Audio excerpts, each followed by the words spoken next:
Assalamualaikum warahmatullahi wabarakatuh. Waalaikumsalam warahmatullahi wabarakatuh. Ustaz, begini Ustaz. Sekarang kan isu Wahabi ini sangat marak Ustaz. Betul.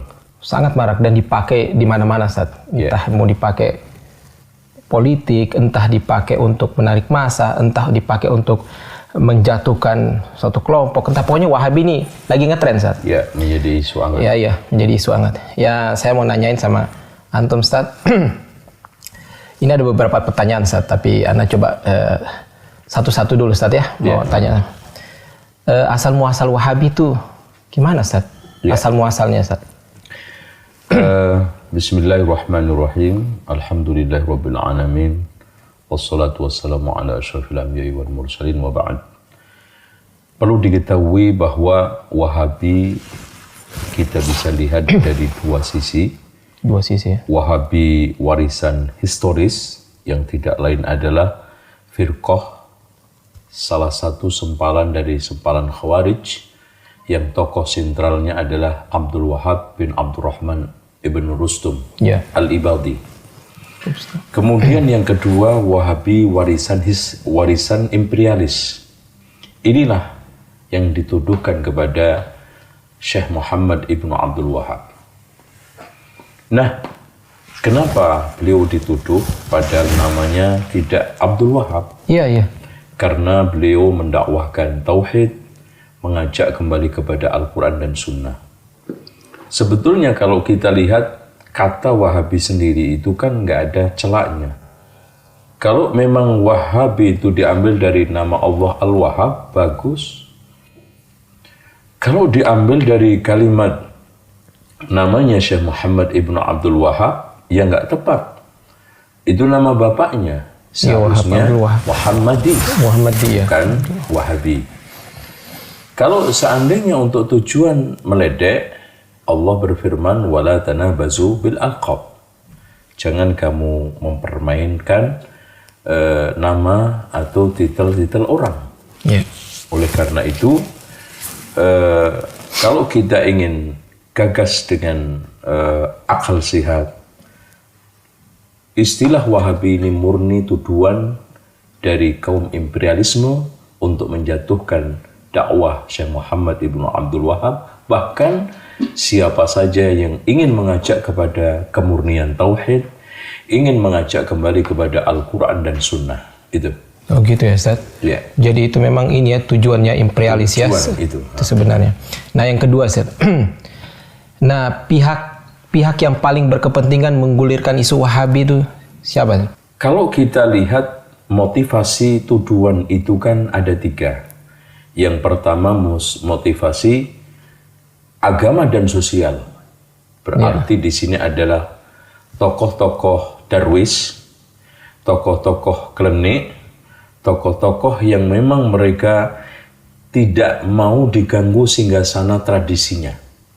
Sehingga mereka menimba Syekh Muhammad yang reformis ini, Syekh Muhammad yang mengajak tajdid pembaruan ini kembali kepada Al-Quran. Karena pasti mereka nanti akan rugi, popularitasnya hilang, kedudukannya hilang, bahkan setoran materinya juga hilang. Nah yang kedua adalah motivasi politik dan kekuasaan. Ini tidak lain adalah saat Turki sudah mulai goncang, dan kekhawatiran dengan dakwah Syekh Muhammad dan pengaruhnya sudah seluruh antero dunia. Akhirnya Muhammad Basha dengan kerjasama anaknya Ibrahim Basha dan nanti Tusun memerangi habis-habisan secara fisik, dan pada saat tidak kuat bahkan tetap kalah, maka isu Wahabi dilemparkan untuk Syekh Muhammad bin Abdul Wahab dan pengikutnya. Nah yang ketiga, motivasi imperialisme, yaitu penjajahan. Karena setelah kita lihat di dalam peta sejarah, yang mampu melawan penjajah Belanda di seluruh dunia itu mereka-mereka yang terpengaruh dengan pemikiran dan tajdid Syekh Muhammad ibnu Abdul Wahab. Lihat aja Sanusi yang ada di Afrika, bagaimana Italia dan juga Prancis kocar-kacir kedodoran menghadapi reformasi mereka. begitu juga di Libya, bagaimana Italia juga kedodoran, dan kita lihat juga Inggris di India, bagaimana Inggris kedodoran menghadapi mereka-mereka yang terpengaruh dengan pemikiran Syekh Muhammad bin Abdul Wahab. Plus di Indonesia juga Belanda kedodoran menghadapi Imam Bonjol bersama Haji Beobang, Haji Miskin, dan Subani yang mengubarkan jihad. Mereka ini terpengaruh dengan dakwah ini, sehingga mereka mengelemparkan isu ini untuk memecah belah umat, supaya dukungan kepada mujahidin ini untuk mengusir penjajah itu berkurang. Maka mereka menggunakan politik belah bambu, satunya diangkat, satunya diinjek, yang sering kita kenal divide et impera, dan nampaknya ini manjur. Jadi itu ya, jadi apa namanya, jalan untuk melemahkan ya, pakai cara itu Ustaz ya. Iya, itu. Nah, kalau pakai cara fisik kan kita betul-betul yang terpengaruh. Mereka tidak akan pernah ada sejarah jihad yang akhirnya mereka itu menang. Masya Allah. Itu. Ya Ustaz, sekarang lagi ada ini Ustaz. Pertanyaan berikut Ustaz ya. Tujuannya apa? Iya. Maksudnya tujuannya mereka itu yang tadi itu, yang poin kedua Ustaz, itu tujuannya apa yang mereka yang berkepentingan tujuannya? Tujuan mereka yang paling utama dan pertama sebetulnya adalah ada tujuan direct, instan, yaitu tadi saya katakan yang budaya keagamaannya tidak mau terganggu prakteknya, politik kekuasaan tidak mau terganggu kekuasaannya goyang, imperialis, wilayah-wilayahnya tetap eksis. Tujuan secara implisit, dan ini yang besar, adalah ingin membumi hanguskan Islam. Gitu ya Ustaz. Akhirnya siap ingin menggeser dan menggusur pengaruh Al-Quran dan Sunnah di tengah umat Islam. Kenapa? Karena akhirnya siapa saja yang menabuh genderang dakwah tauhid dan anti syirik dituduh Wahabi. Siapa saja yang sekarang ini dakwah menegakkan bendera sunnah anti bid'ah dituduh Wahabi. Siapa saja yang tegas dan tegar di dalam amar ma'ruf nahi mungkar dituduh Wahabi. Siapa saja yang sekarang mengajak kembali kepada Al-Quran dan Sunnah menurut pemahaman salaful ummah dituduh Wahabi. Bahkan organisasi-organisasi Islam di Indonesia juga kesasaran tuduhan itu. Iya betul Ustaz. Itu. Karena semata-mata mengajak kepada Al-Quran dan Sunnah. Apa sekarang saya tanya, organisasi A yang dituduh Wahabi pernah nggak ketemu Syekh Muhammad bin Abdul Wahab? Nggak pernah. Organisasi B pernah nggak bersinggungan dengan murid-muridnya Syekh Muhammad bin Abdul Wahab? Nggak. Karena adanya kemiripan langsung ditembak Wahabi. Ya Ustaz, fisik juga Ustaz. Jadi sumpahnya kalau ada orang celananya di atas mata kaki atau jenggot langsung disikat Wahabi. Ini ada pemio yang disederhanakan supaya orang-orang awam ini juga mudah diajak untuk memusuhi Wahabi. Cepat ya, supaya itu sederhana di pola pikir yang diciptakan satu simbol-simbol, satu kriteria yang sederhana, gampang mereka hafal. Iya, betul. Contoh, kalau ingin tahu ciri-ciri Wahabi, lihat aja lakinya baduknya belang, jenggotnya panjang, katoknya cingkrang. Betul, itu aja. Ya. Pasti Wahabi. Cepat langsung kan masyarakat yang awam ini, wah itu Wahabi, cepat ya. Kalau sekarang diberikan kriteria yang aneh-aneh, disuruh baca kitab, ini nggak bakal orang awam. Betul. Nah nanti perempuannya cadaran atau jilbabnya panjang, itu Wahabi. Nah kadang-kadang agak sedikit mereka itu memaparkan satu paparan yang nampak ilmiah. Tetapi semuanya mengandung kedustaan kalau tidak adalah syubhat. Bahwa mereka menuduh mau menggeser, menggusur, menghancurkan makam Rasulullah. Mereka menggantikan makamnya rumahnya Abu Thalib dengan kandang keledai. Rumahnya Khadijah digunakan untuk WC, kan gitu. Ini hanya kuliran tuduhan saja, ya. Tuduhan juga ciri-ciri Wahabi itu tidak mau qiyas, tidak mau ulama, menolak anti madhab semuanya. Anti madhab, ya, tidak mau sholawat. Ini tuduhan, ya. Bahkan Syekh Muhammad juga pernah dituduh tongkatku ini lebih mulia daripada Muhammad SAW yang ada di kuburan. Karena tongkat saya ini masih digunakan giring kambing, unta masih bisa. Muhammad sudah mati di kuburan. Ini semuanya adalah stigma negatif untuk menyerang, memukul yang isinya semuanya kedustaan. Dan ini juga muncul dari internal ada, eksternal juga ada. Yang tadi kaum darwish, munafikun, yang mereka takut singgasana dakwahnya hancur dan tradisinya terserang. Inilah ya sehingga memunculkan isu-isu tersebut. Nah, Ustaz, sekarang alasan-alasan Ustaz yang dipakai untuk membenarkan tuduhan itu, Ustaz. Iya, biasanya siapapun yang anti ziarah Wali Songo pasti dituduh Wahabi, satu. Siapa saja yang sekarang ini melemahkan pendapat Imam Syafi'i aja dituduh Wahabi, anti mazhab. Siapa saja yang mengkritik berjanji, mengkritik tiba, pasti dituduh Wahabi. Siapa yang sekarang ini mengkritik manaqib, pasti dituduh Wahabi. Siapa yang mengkritik salawat nariyah, salawat badar, pasti dituduh Wahabi. Siapa saja yang sekarang ini menyerang praktek-praktek mereka, ya, yang bid'ah menurut kacamata syariah, dari mulai Maulud Nabi, Isra Mi'raj, Nuzulul Quran, bahkan ruatan mitoni 7 bulanan, pasti dituduh Wahabi. Semua mereka yang mengamalkan tradisi harian yang bertentangan dengan Alkitab wa Sunnah ini kita luruskan, pasti dituduh anti budaya, anti tradisi, itu Wahabi. Intinya secara kriteria sederhananya juga, pokoknya siapa saja yang melarang ziarah kuburan Nabi, ziarah Wali Songo dan anti tabarruk dan tawasul menurut versi mereka ya. Kemudian yang ketiganya melarang merokok. Kemudian yang keempatnya, dia tidak mau tradisi dan budaya yang sudah memasyarakat ini, pasti ditembak Wahabi. Sederhana sekali. Iya. Iya, Ustaz. Ini ada poin lagi, Ustaz, ya. Iya. Pihak yang paling berkompeten untuk menggulirkan tuduhan Wahabi itu siapa? Pihak-pihak yang paling berkompeten. Iya. Yang paling berkompeten pertama, kelompok-kelompok tokoh-tokoh yang takut kehilangan tadi lapak-lapak kehidupan agamanya. Sehingga dia membuat suatu berita yang jungkir balik. Ya, Syekh Muhammad bin Abdul Wahab yang mendakwahkan tauhid diplesetkan menjadi suatu plesetan yang negatif. Mengembalikan orang kepada Alkitab wa Sunnah diplesetkan menjadi suatu plesetan negatif, keras, ya, radikal, ya, main kekerasan, macam-macam.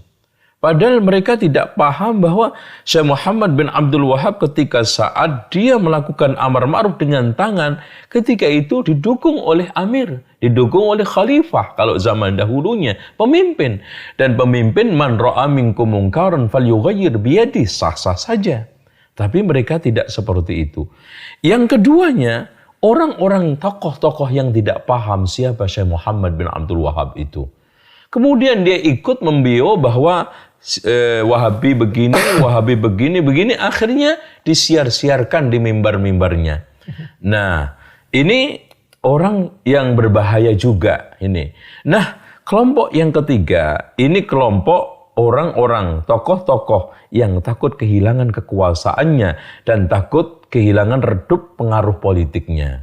Tiga inilah yang paling berperan, yang paling berpengaruh, yang paling memiliki tanggung jawab nanti di hadapan Allah atas isu Wahabi itu.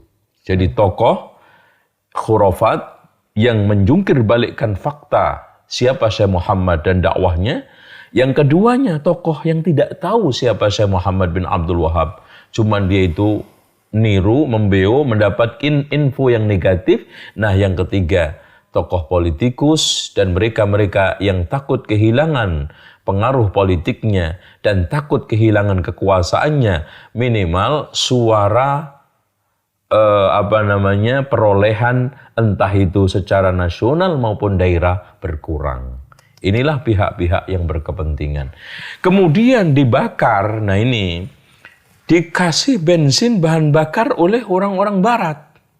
Itu. Dari kalangan orientalisme, imperialisme. Makanya Wahabi ini saya bisa katakan adalah anak haram hasil perselingkuhan 3 orang. Imperialisme, orientalisme dengan pihak-pihak darwis yang ada di kalangan Islam tadi. Ini selingkuh, hasilnya haram ini anaknya. Ya, imperialisme tahu pengaruhnya tadi. Orientalisme juga, ya. Kalau kita bisa baca di dalam kitab-kitabnya mereka yang lurus seperti Lothrop Sudrak, bagaimana dia itu komentarnya terhadap Wahabi positif, Margoliouth juga positif, Renz juga positif. Nah, dari sinilah berarti ada yang menggoreng, gitu.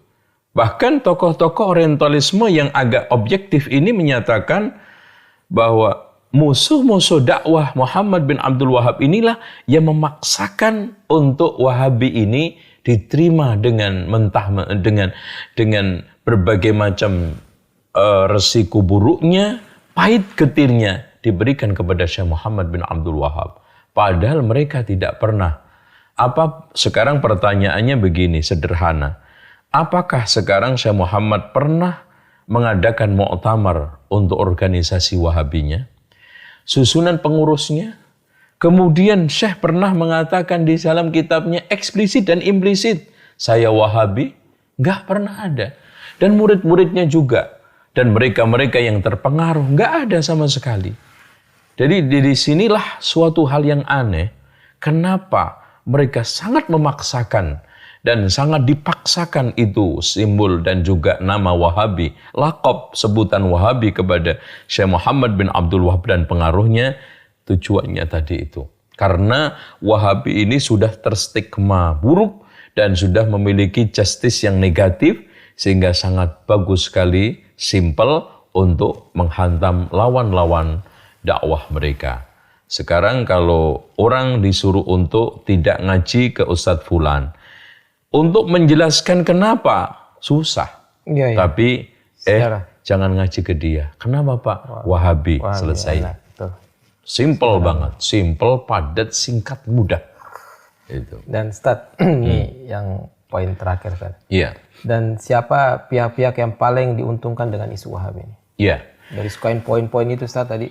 Ya, yang paling diuntungkan pertama kali adalah Yahudi, imperialisme, dan seluruh non-Muslim. Lihat mereka. Pernahkah lisan mereka, tangan mereka mengganggu, menyakiti Yahudi dan Nasrani? Tapi siang malam mulutnya, tangannya tidak lepas menyerang kita, ngomongin kita, menuduh kita. Ini sudah hal yang aneh. Sehingga kalau kita ajak untuk membangun ukhuwah, dengan mudahnya mereka mengatakan lakum dinukum waliyadin. Tapi sama non-muslim, watawasau bil haqqi, watawasau bis sabr. Apa nggak kebalik itu? Terus kemudian pihak yang kedua adalah pihak politikus yang menggunakan jargon-jargon politik agama, keagamaan. Ya, inilah mereka-mereka yang akan dirugikan kalau memang maju dan itu isu Wahabi itu berkembang, dia diuntungkan. Kemudian yang selanjutnya tadi pihak-pihak mereka-mereka tokoh-tokoh tradisional, ya, sekarang penjaga makam-makam, tempat-tempat keramatan yang diuntungkan dari acara-acara tradisi, inilah paling dirugikan. Coba satu kuburan itu per hari umpamanya 500.000. Karena ini kalau seandainya mereka sudah tidak ada yang ziarah, itu satu orang itu bisa ngasih berapa? Satu kuburan itu ada yang 15.000 pengunjungnya, ada yang 20.000, bahkan ada yang lebih daripada itu. Bahkan memecahkan rekor, ada salah satu kuburan dalam seharinya 45.000. Taruhlah ninggalin 5.000 berapa? Di sini. Ini pihak-pihak yang paling dirugikan. Oleh karena itu kalau kita kembalikan kepada literatur yang ilmiah, bahwa semuanya hampir komentar positif. Contoh aja Harun Nasution di dalam bukunya Pembaharuan Islam tentang mengomentari dakwahnya Syekh Muhammad bin Abdul Wahab, dia adalah pengembang tauhid dan menegakkan berbagai macam pilar-pilar agama yang dirusak oleh Darwis Torekot karena abad 13 sedang jaya-jayanya Torekot pada saat itu. Begitu juga kalau kita melihat kitab Ensiklopedia Nur Khalis Majid. Di sana Wahabi adalah mengajak kembali kepada tauhid. Berarti yang memusuhi Wahabi adalah memusuhi tauhid. Kan gitu. Kemudian di dalam kitab lagi juga yang ditulis oleh orang-orang barat. Dari mulai Hadirul Alamil Islami, ya, Latab Sodrak juga sangat memuji bagaimana perannya Syekh Muhammad ibnu Abdul Wahab. Dan juga di dalam kitab The Histories of Arabic, ini juga karangan Philip Hitti, juga di sana menyanjung memuji dakwahnya Syekh Muhammad ibnu Abdul Wahab. Terus kenapa sekarang kok ada pihak Muslim sendiri bersikeras kita itu harus Wahabi? Ya, ini suatu pertanyaan yang sangat-sangat aneh kalau kita jawab. Dan mungkin jawabannya tidak lain adalah syubhat, tidak lain adalah keinginan-keinginan untuk menghancurkan karakter Islam kalau tidak tokoh Islam. Inilah proses pembunuhan karakter Islam dan karakter tokoh Islam. Wallahu a'lam bishawab. Ustaz, dengan antum tadi sebut ini poin-poin 1, 2, terus beberapa contoh semua itu Ustaz. Berarti bisa enggak Ustaz, tarik kesimpulan atau tarik kesimpulan gitu Ustaz. Berarti imam yang 4 imam mazhab itu terus para ulama-ulama kita yang terdahulu, para sahabat sampai Rasulullah itu Wahabi. Ya, kalau sekarang siapa aja yang mendakwahkan tauhid adalah Wahabi. Siapa yang mengajak kembali kepada Al-Quran dan Sunnah adalah Wahabi. Siapa yang sekarang ini mengajak pembaharuan Islam adalah Wahabi, maka ketahuilah bahwa Rasulullah SAW itu juga Wahabi dan pas nama beliau Muhammad dituduh Wahabi seperti beliau. Kemudian juga Abu Bakar, Umar, Utsman, Ali radhiyallahu anhum yang di dalam banyak pernyataannya mengajak kembali kepada Al-Quran dan Sunnah di saat fitnah juga Wahabi. Bagaimana Imam Asy-Syafi'i juga mengatakan in sahal hadisu fahuwa madhabi, juga Wahabi. Bahkan Umar bin Abdul Aziz khalifah yang memperbarui saat itu dikembalikan umatnya kepada Al-Quran dan Sunnah, ajaran tauhid dimurnikan juga Wahabi. Begitu juga Imam Syafi'i mujaddid yang abad kedua mengembalikan Islam ini kepada relnya Wahabi. Muhammad ini Imam Ahmad ibnu Hanbal yang di sana bersikeras mempertahankan Al-Quran ghairu makhluk karena ingin menghidupkan ajaran salafun soleh, juga Wahabi. Bahkan Abul Hasan Al-Ash'ari yang di dalam kitab Al-Ibanah, akidah saya adalah akidah dari Alkitab wa Sunnah yang diyakini oleh ulama fulan-fulan, akhirnya menyebutkan Imam Al-Bukhari, menyebutkan Imam Syafi'i dan yang lainnya. Wahabi. Kalau seperti ini, semua siapa saja yang mengajak kepada pemurnian tauhid, kembali kepada Al-Quran dan Sunnah, dan plus yang tidak kalah pentingnya, melakukan pembaharuan untuk menyingkirkan berbagai macam kerak-kerak yang mengotori Islam dari mulai bid'ah, khurafat, tahayul, ini juga Wahabi. Masya Allah. Itu. Dan ini akhirnya nggak ada Islam. Masya Allah. Udah nggak ada Islam. Itu yang diinginkan mereka. Yang diinginkan akhirnya wala yazaluna yuqatilunakum hatta yaruddukum an dinikum in istata'u. Mereka senantiasa terus-menerus memerangi kalian siang malam, tidak mengenal patah arang, sampai kalian kembali kepada agama mereka dan tidak lagi mencemarkan embel-embel Islam yang murni tadi, Islam yang sahih.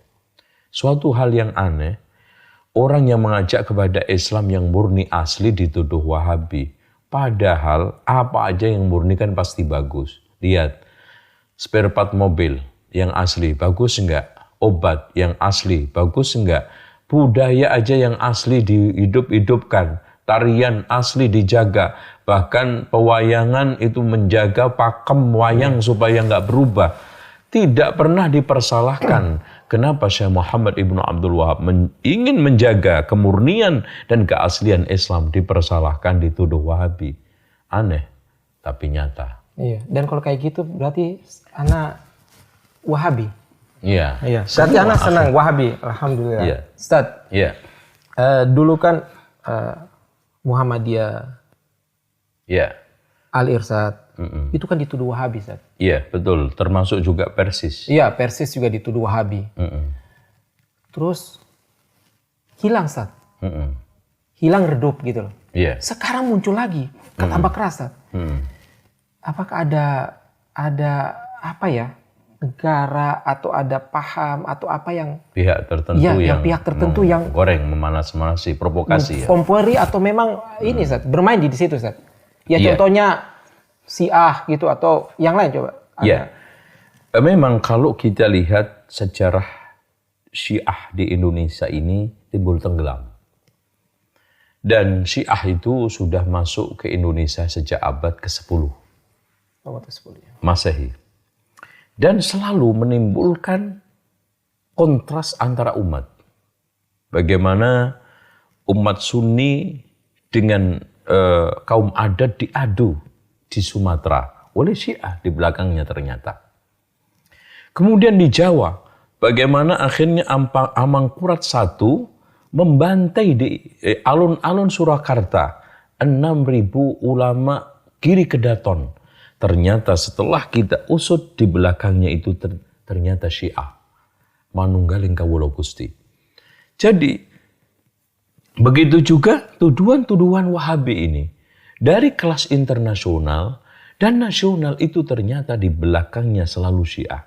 Ya, makanya lihat aja kalangan-kalangan tradisional ini yang kenceng menggulirkan Wahabi. Kalau dia tidak dekat dengan orang Syiah atau dia itu Syiah sendiri sedang bertaqiyah di organisasi itu.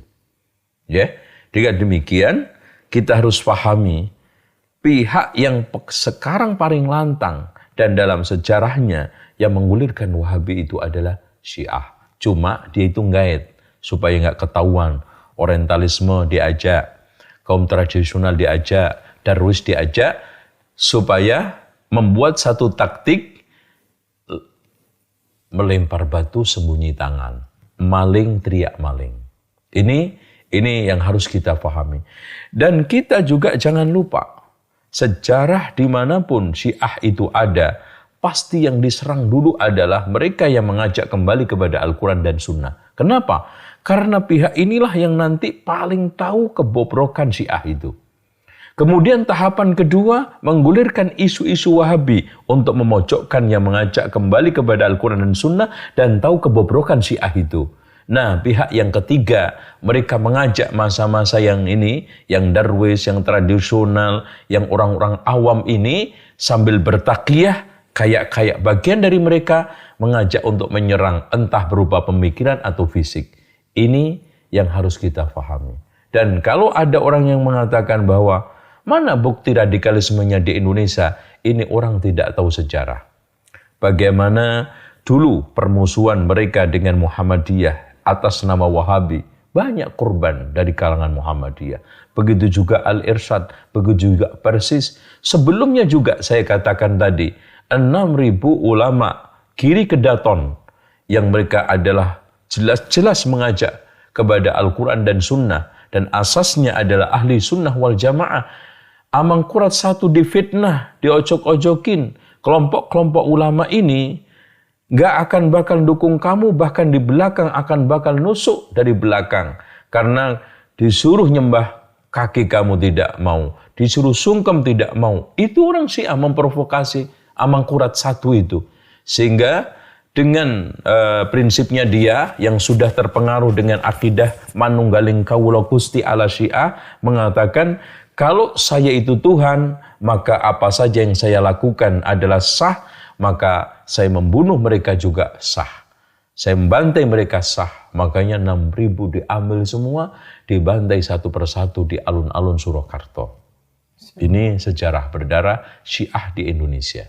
Wallahu a'lam bishawab. Ya Ustaz, setelah antum jabarkan poin-poin semua, nah sekarang Ustaz, nasihat antum Ustaz. Iya. Nasihat antum untuk rakyat Indonesia ini Ustaz. Iya. Dengan isu-isu yang... Pertama, yang harus dilakukan adalah pencerdasan.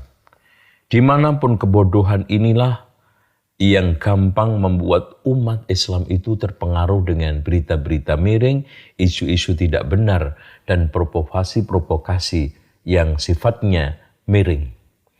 Kemudian yang keduanya, kita harus terus berkoordinasi dengan para ulama dan umara lokal kita Indonesia.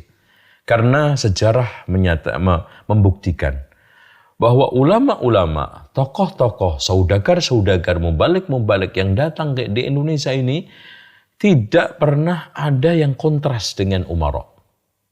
Karena memang agama manapun yang didukung oleh kekuasaan pasti kuat. Inilah bagaimana kita membangun sinergi.